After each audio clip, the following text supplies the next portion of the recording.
Hello friends, मैं नितिन निकोड़े। आज मैं आपको इस वीडियो में वेपन ट्रेनिंग के बारे में एक दो चीज़ें बताऊंगा। साथ ही NCC C cert question paper में आए वाले क्वेश्चन भी दिखाऊंगा। वेपन ट्रेनिंग की बेसिक इन्फॉर्मेशन आपको इस वीडियो के ज़रिए आज मैं आपको बताऊंगा दोस्तों। तो फरवरी मंथ में एनसीसी बी और सी सर्ट का एग्ज़ाम आने वाला है। तो दोस्तों खास करके एनसीसी बी और सी सर्ट वाले कैडेट इस वीडियो को एंड तक देखिए। इस वीडियो के मदद से आपके बहुत से मार्क कवर होंगे। एनसीसी की स्थापना कब हुई और एनसीसी का इतिहास क्या है, इस वीडियो का लिंक मैंने डिस्क्रिप्शन में दिया है, वहाँ से आप देख सकते हो। उससे पहले आपने अभी तक मेरे चैनल मिशन एनसीसी को सब्सक्राइब नहीं किया है तो उसे सब्सक्राइब कीजिए। साथ ही बेल आइकॉन को दबाना ना भूलें मेरी आने वाली वीडियो सबसे पहले देखने के लिए।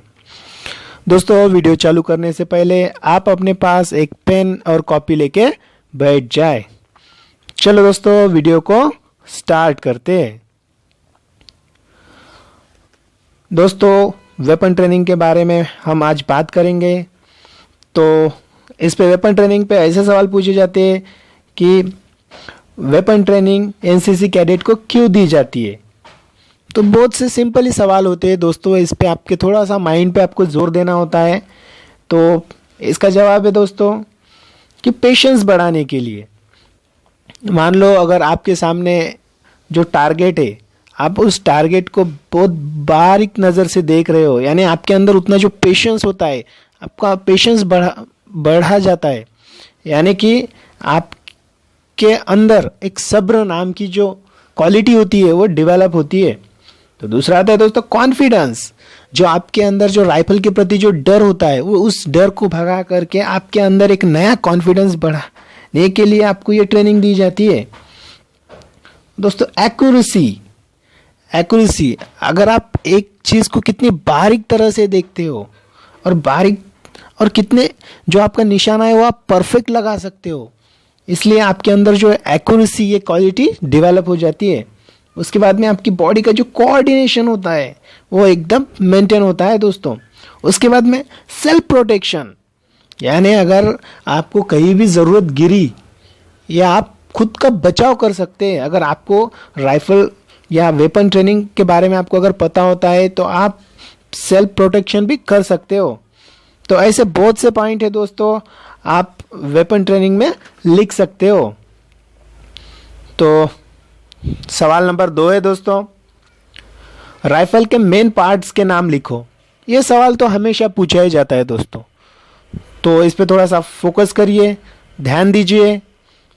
तो हम देखेंगे अब राइफल के नाम।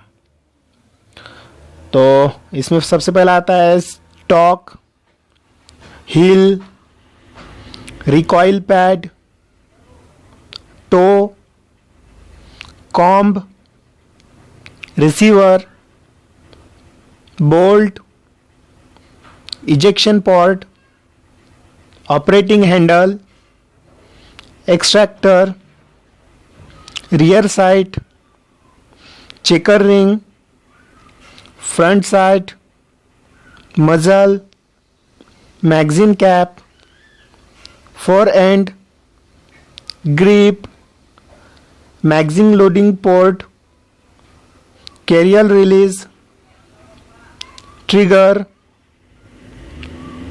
गार्ड, सेफ्टी स्विच, मैगजीन जो इनसाइड फोर एंड पे होती है।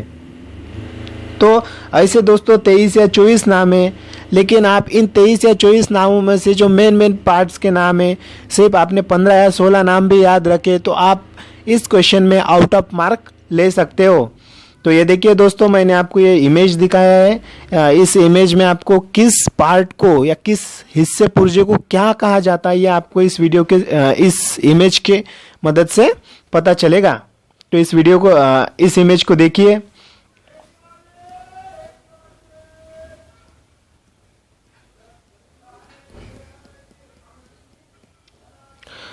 दोस्तों अब मैं आपको पूरे जो क्वेश्चन है वो लाइव दिखाऊंगा। तो सवाल नंबर 1 है, ये देखिए दोस्तों, राइफल पर कितने जगह पर नंबर लिखा होता है। ये सवाल एनसीसी सीसेट क्वेश्चन पेपर में पूछा गया था। तो इसका जवाब है दोस्तों 7 जगह पर नंबर लिखे होते हैं। हमें ये तो पता चला कि राइफल पे 7 जगह पर नंबर लिखे होते, लेकिन कौन सी जगह पर नंबर लिखा होता है ये हमें पता नहीं है। तो दोस्तों आज मैं वही बताने वाला हूँ आपको कि राइफल पे कौन सी जगह पे नंबर लिखा होता है। तो चलो बता रहा हूँ मैं आपको। तो बैरल पे लिखा होता है दोस्तों नंबर, उसके बाद नियर द फोर साइड पे लिखा होता है, फिर स्लिंग चेन पे लिखा होता है, नियर द रियल साइड पे लिखा होता है, बोल्ट लेवर पे लिखा होता है, मैगजीन पे लिखा होता है और बट प्लेट पे लिखा होता है। इन 7 जगह पर राइफल के नंबर लिखे होते हैं। आप जब कभी भी आपको राइफल आपके हाथ में आएगी या फायरिंग के दौरान या आप जब राइफल खोलोगे जोड़ोगे, तभी आप एक बार थोड़ा सा चेक करके देख लीजिएगा कि सही 7 जगह पर नंबर लिखे हैं या नहीं है। तो आप जब भी आपके बटालियन में या आपके यूनिट में आप जाओगे, जब आपके हाथ में राइफल आएगी तो एक बार प्लीज चेक कर लीजिएगा इसको। आप इस सवाल को आप आपकी जिंदगी में नहीं भूलोगे। तो सवाल नंबर 2 है, देखिए उन्होंने पूछा गया है राइफल को साफ करने के लिए किन चीजों की आवश्यकता होती है। देखिए दोस्तों 10 मार्क्स के लिए इन सवाल को पूछा गया है, तो थोड़ा सा आपको इसके बारे में पता होना बहुत ज़रूरी है। तो मैं बताने जा रहा हूँ कि राइफल साफ करने के लिए किन चीज़ों की आवश्यकता होती है। तो ध्यान से सुनिए, देखिए। तो उसमें होता है सबसे पहले राइफल तो पुल थ्रू की हेल्प से साफ होती है।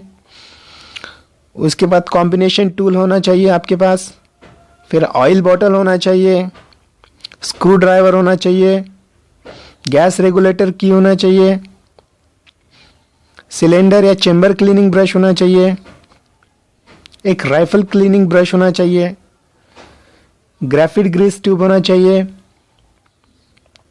उसके बाद में वायर गेज होना चाहिए। दोस्तों वायर गेज का जो साइज होता है वो 2.5 बाय 1.5 इंच का होता है, इस पे थोड़ा फोकस करिए। तो उसके बाद में फ्लैनल होता है दोस्तों, फ्लैनल का जो साइज होता है वो 4 बाय 2 इंच का होता है। और फ्लैनल फॉर ऑयल उसका जो साइज होता है वो 4 बाय 1.5 इंच का होता है। दोस्तों अभी आपको फ्लैनल बोले तो क्या इसके बारे में पता नहीं है, तो मैं आपको इसको थोड़ा डिटेल्स में समझाना चाहता हूँ। फ्लैनल का मतलब होता है दोस्तों चिंदी, जो राइफल साफ की जाती है, उस जो राइफल साफ करने के लिए जो चिंदी इस्तेमाल करती है ना, उसे फ्लैनल कहा जाता है। तो दोस्तों फ्लैनल के 2 टाइप्स होते हैं, एक सफाई के चिंदी का आकार की तरह होता है वो, यानी राइफल को साफ करने के लिए, और एक जो राइफल में तेल लगाने के लिए जो चिंदी का इस्तेमाल किया जाता है उसे फ्लैनल कहा जाता है।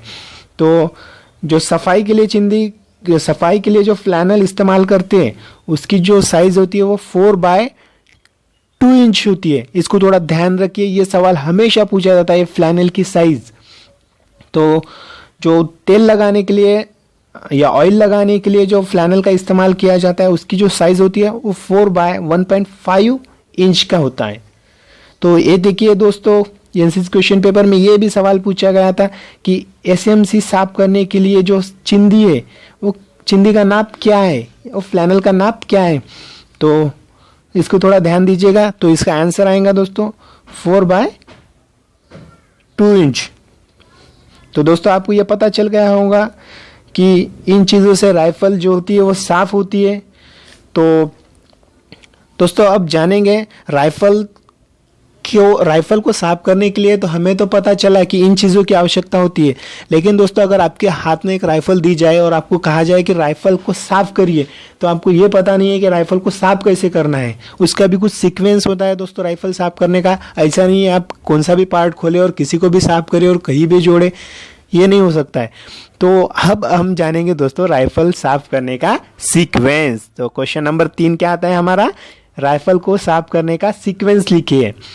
तो इसमें सबसे पहले आपको बैरल को खोलना है दोस्तों और बैरल को साफ करना है। उसके बाद में चेम्बर को साफ करना है, उसके बाद बोल्ट को साफ करना है, उसके बाद मैगजीन को साफ करना है, फिर बायनोट को, बायोनेट का मतलब होता है जो संगीन, जो सबसे आगे वाला पार्ट होता है राइफल का।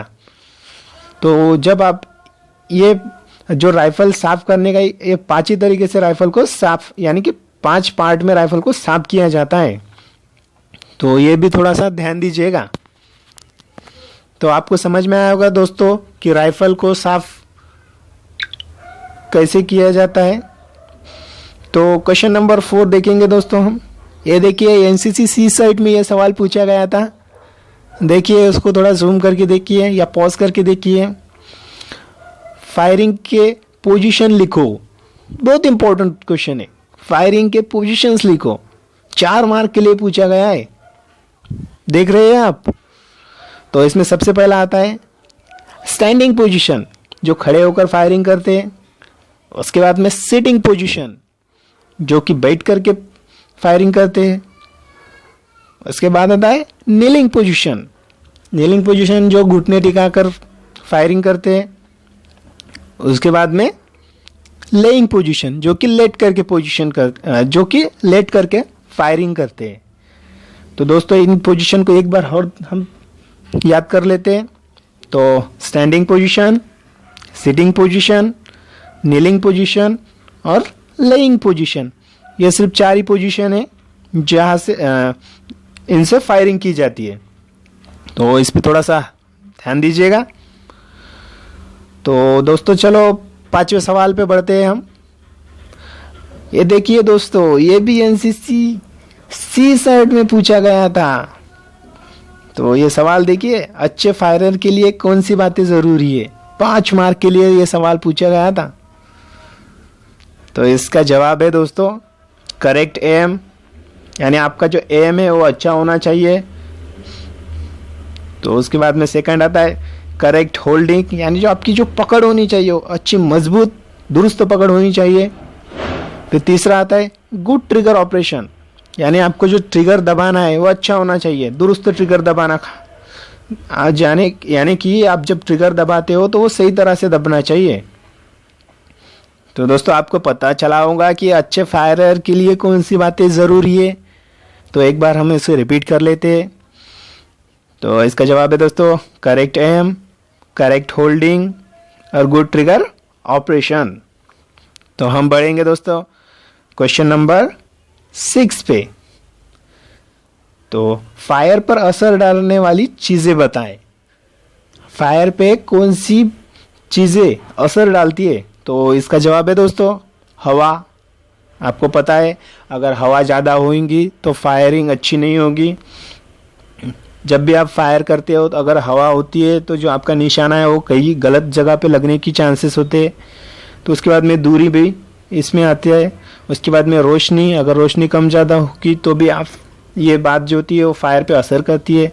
मौसम, उसके बाद में गुरुत्वाकर्षण, हथियार का शून्य न होना, बैरल में कटाव, बैरल में तेल का होना, ये सब चीज़ें जो होती है वो फायर पे असर डालती है। दोस्तों एनसीसी बी और सी सर्ट का एग्ज़ाम जो फरवरी मंथ में आने वाला है। तो दोस्तों इस वीडियो को अपने पूरे दोस्तों के साथ शेयर कीजिए, पूरे दोस्तों के साथ, जितने भी आपके यूनिट में होंगे, जितने भी आपके बटालियन में होंगे, जितने भी आपके व्हाट्सएप ग्रुप में होंगे, सभी दोस्तों को इस वीडियो को शेयर कीजिए। दोस्तों आशा करता हूँ दोस्तों आपको वेपन ट्रेनिंग के बारे में बेसिक जानकारी पता चली होगी। दोस्तों बाकी की जानकारी पार्ट 2 में देखेंगे, ताकि वीडियो बहुत ही लंबा हो रहा है। एनसीसी में रैंक कैसे दिए जाते हैं, इस वीडियो का लिंक मैंने डिस्क्रिप्शन में दिया है, वहां से आप देख सकते हो। दोस्तों वीडियो अच्छा लगे तो प्लीज़ दोस्तों लाइक कीजिए। और हाँ दोस्तों, एनसीसी के रिलेटेड जानकारी पाने के लिए हमारे चैनल मिशन एनसीसी को सब्सक्राइब करना ना भूले दोस्तों। और दोस्तों वीडियो को अपने सारे दोस्तों के साथ प्लीज़ शेयर कीजिए, ताकि उन्हें भी यानी कि वो भी एनसीसी बी और सी सर्ट में अच्छे मार्क से पास हो सके। तो प्लीज़ दोस्तों आप जितना हो सके वीडियो को शेयर कीजिए। और दोस्तों आपका कीमती समय निकालकर वीडियो देखने के लिए शुक्रिया। मिलता हूँ दोस्तों अगले वीडियो में। जय हिंद, वंदे मातरम।